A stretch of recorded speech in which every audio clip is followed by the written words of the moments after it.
Hi, this is Minakshi and welcome back to my channel. In this video, I'll bring you another national park guide, which is quite a popular national park in Montana. You guessed it right, Glacier National Park.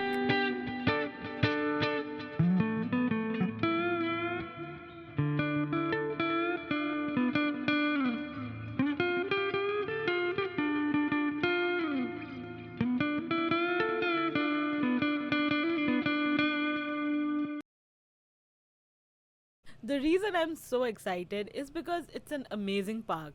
I have never seen so much wildlife in one place so easily. Like, I didn't even had to look out for them. They were just popping out here and there. And yeah, as a photographer, I was happy. As a wildlife lover, I was happy. So, hands down, the best part.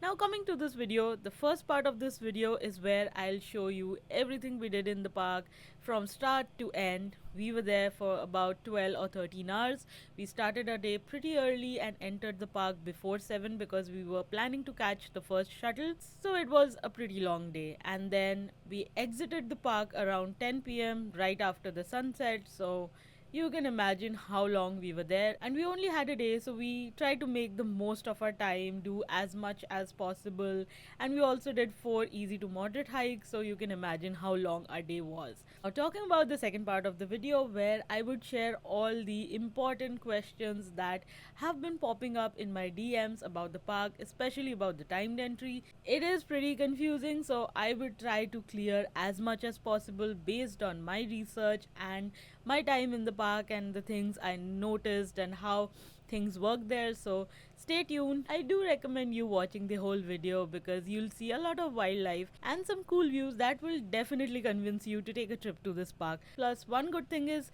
we didn't exceed our budget, so we did manage to find a decent priced airlines, a decent priced hotel, and a cheap car rental facility. I've added all the info in the blog post along with the price we paid for each of them. So you can click on the blog post link in the description to read my blog post and get more idea about the trip. So let's start the first video and explore Glacier National Park. We started our day super early and drove straight to the loop, which is one of the few designated shuttle parking areas on going to the Sun Road. We also had a vehicle entry reservation in case we were late. Our plan was to enter the park as early as possible, park at the loop and rely entirely on free park shuttle, and honestly it worked out great.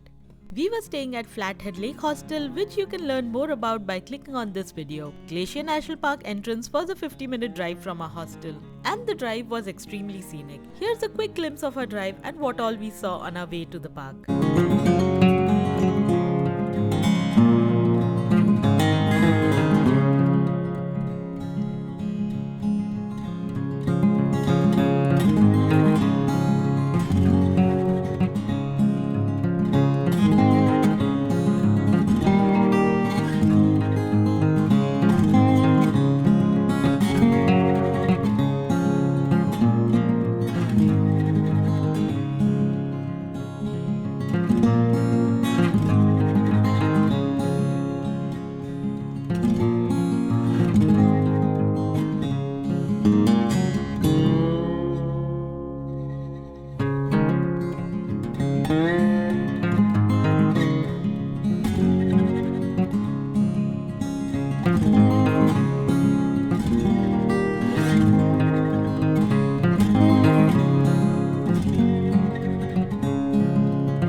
Right now at Heaven Peak waiting for our shuttle, and we are going to do Logan Pass first, and there is a tiny hike to Hidden Lake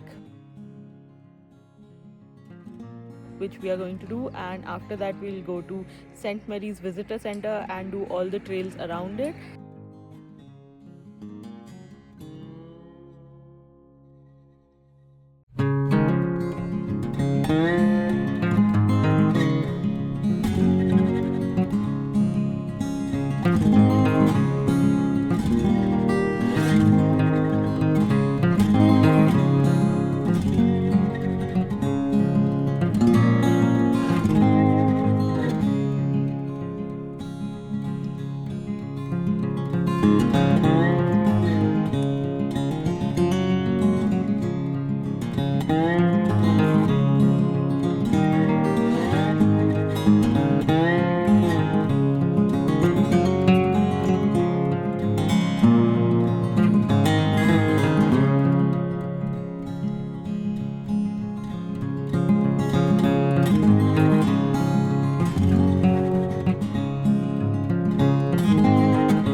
first major stop was the Hidden Lake Overlook Trail at Logan Pass. This one is one of the most iconic hikes in the park, and for a good reason. The trail is about 2.7 miles round trip, and while it starts with a bit of a climb, the panoramic views and the chance of spotting a mountain goat and marmots make it 100% worth it. Keep watching the video to see the entire trail and all the wildlife we spot on our way to the overlook.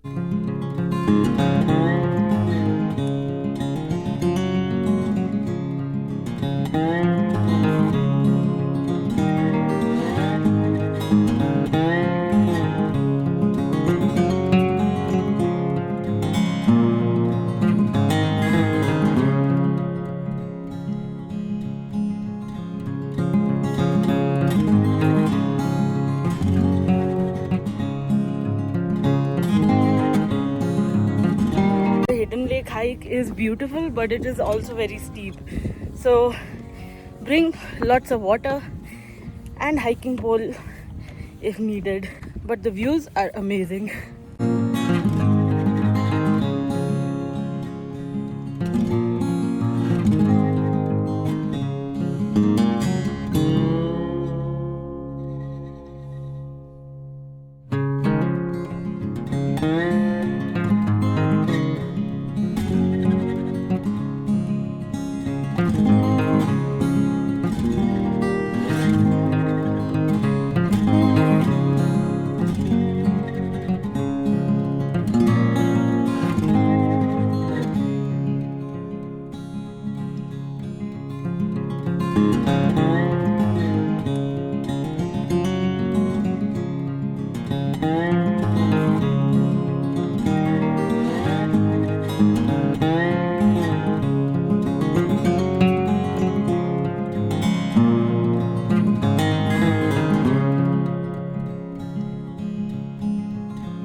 Almost there.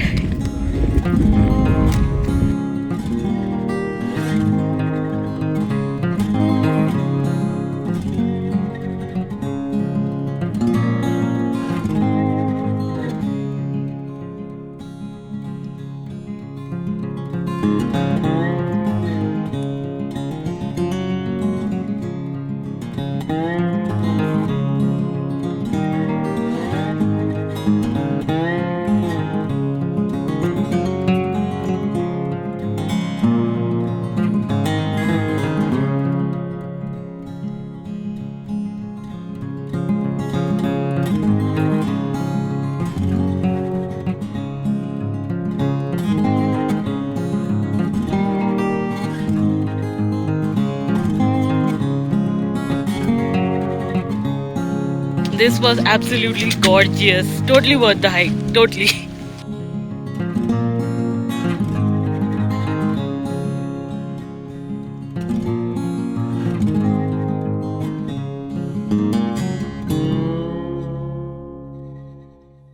After the hike, we made a quick stop at Logan Pass Visitor Center to refill our bottles, use the restroom, and check out some park exhibits.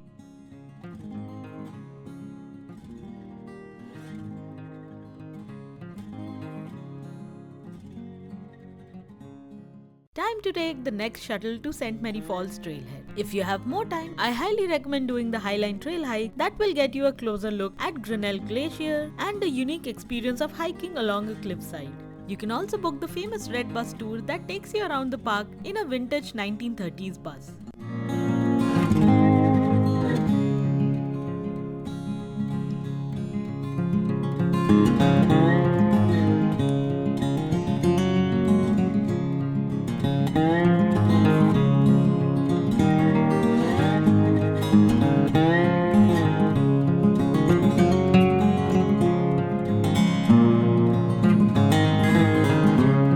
The St. Mary Falls trailhead leads to 3 waterfalls, but we were planning to do 2 of the waterfalls from this trail and Barring Falls from Sun Point. This waterfall hike is a must-do trail and it's pretty easy. The round trip is 3.6 miles and mostly flat with stunning forest and river views and the rewarding waterfalls.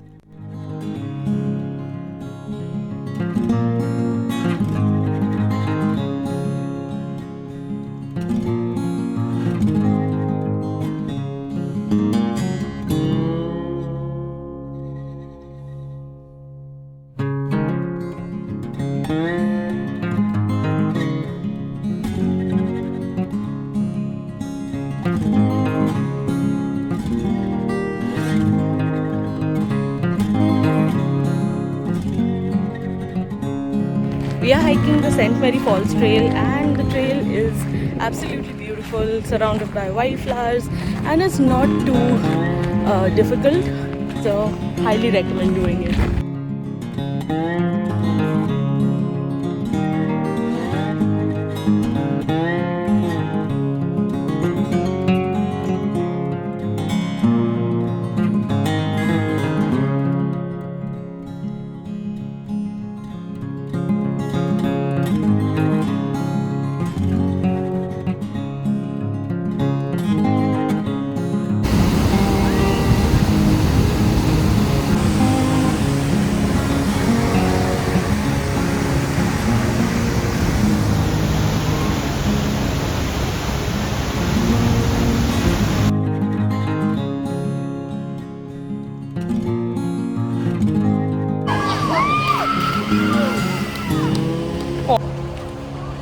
Now we are heading to Virginia Falls.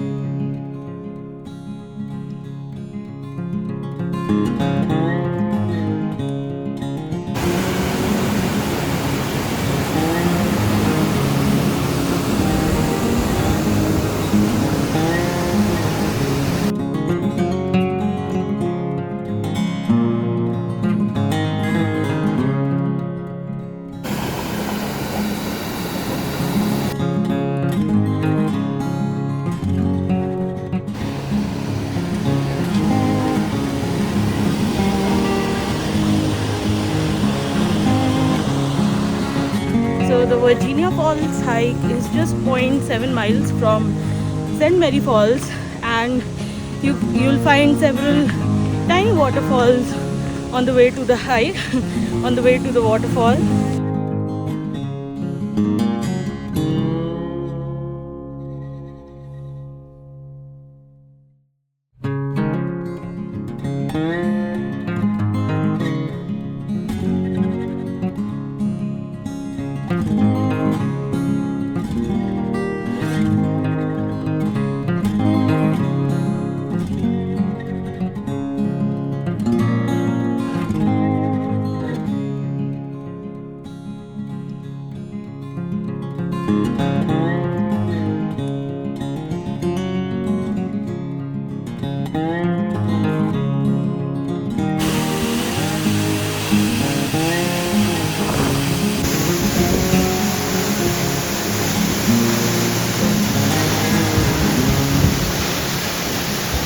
After completing the waterfall hikes, we took a quick shuttle ride to St. Mary Visitor Center for a break. The spot had shaded seating, clean restrooms, and water refill stations, perfect to cool off and recharge.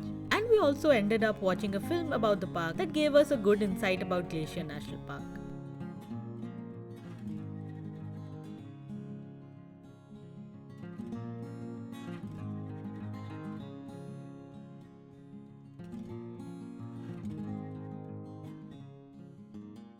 Next up, we took up the shuttle to Sun Point, where we picked a shorter hike to Barring Falls. This quick hike was just under 1 mile round trip and was peaceful and beautiful. The view of the waterfall cascading into the rocky creek was absolutely gorgeous, making it a perfect midday stop.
After admiring this gorgeous waterfall, we hiked back to our shuttle stop at Sai Pass. This was the last park shuttle that we were boarding, so we rode all the way back to the loop where our car was parked. Picked up our car and drove a bit further on going to the Sun Road to check out some amazing viewpoints on our own.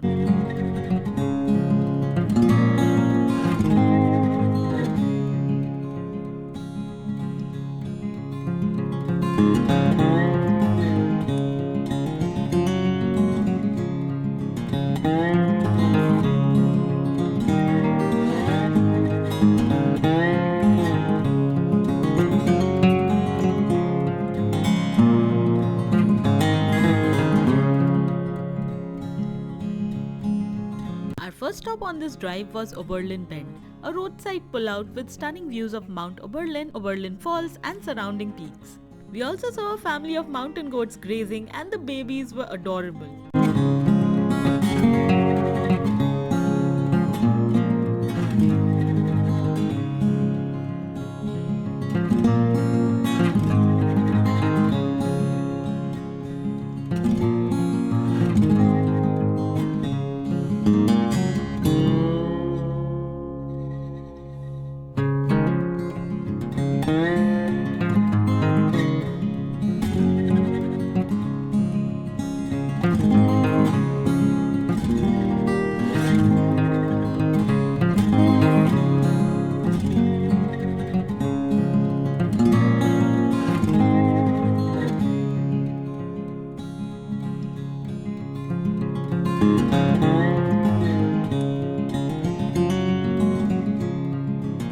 Next was Jackson Glacier Overlook, one of the few places in the park where you can actually see a glacier from the road.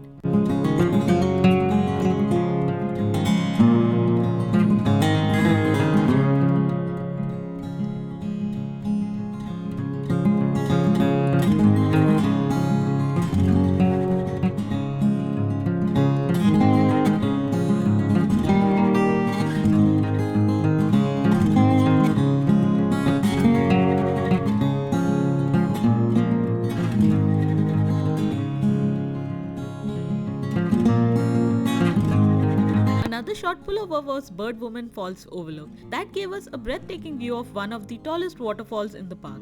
And finally, we wrapped up our epic day at none other than Lake McDonald, one of the most photographed spots in the park and the largest lake in Glacier National Park. We accessed the lake via Lake McDonald Lodge and caught the sunset at the right time from the shoreline. The calm waters, colorful rocks beneath the surface, and the glowing sky was just unforgettable. It was the perfect way to end the day.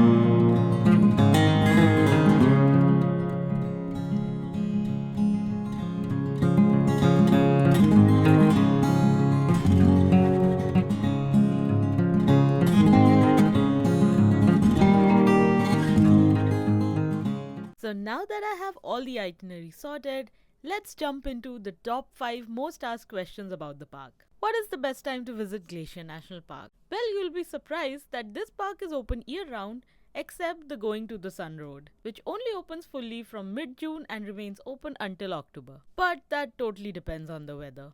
The second most asked question about the park is, do I need timed reservation? And the answer is yes. You need a day pass or an annual pass to enter the park, which costs $35 if you have a day pass or $80 if you have the America the Beautiful pass. The second type of reservation that you require is a timed entry reservation that is needed to access the Going to the Sun Road and the North Fork area mainly between June and September, which is also the peak season, and you only need the pass between 7 a.m. to 3 p.m. I've added more details about the entry system because there's so many ifs and buts that you need to understand, but just to summarize it, all you have to do is create an account in recreation.gov website. If you're booking 120 days in advance, you head to the website, you select your date and you pay $2 as fee and book your pass.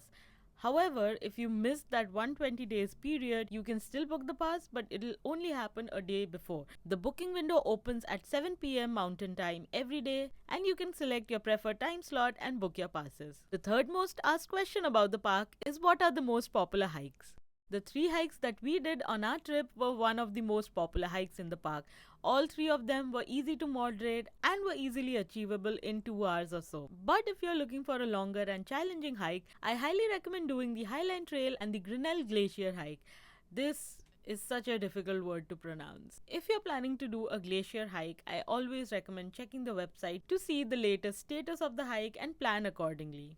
The fourth most asked question on the internet is what should I know about the wildlife safety? I would recommend carrying a bear spray and a bug spray because there were a lot of bugs and we went there in July. So I'm assuming the more hotter it'll get, more bugs will pop up.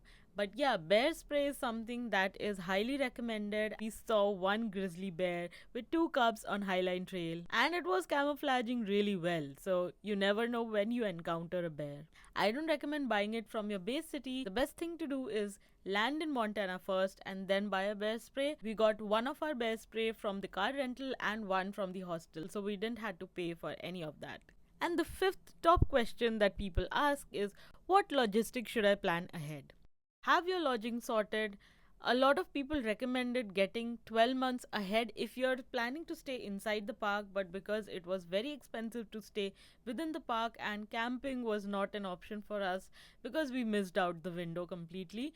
So if you're planning to camp there, at least 12 months ahead. If you're planning to stay inside the park, again, at least 12 months ahead. Otherwise, you can also check out other options like we did. We stayed at Flathead Lake, which was a nice budget stay, and we really liked our time and highly recommend it. You can check out more about this property on this video. The second most important thing you can get sorted is which trailhead you want to park and what stop you want to make your key stop for your shuttle. And I think the third most important logistic would be to get that reservation. So yeah, I think I have covered pretty much everything that I had on the top of my head, but let me know if you have more questions about this place. I would be happy to answer. I have also written a detailed blog post which you can check. I also have a separate blog post about my hostel stay as well as why I recommend Missoula to be your base if you're flying to Montana for Glacier National Park. So don't forget to visit the blog and let me know if you have more questions, and do subscribe to my channel for more such recommendations. I'll see you in the next video. Bye.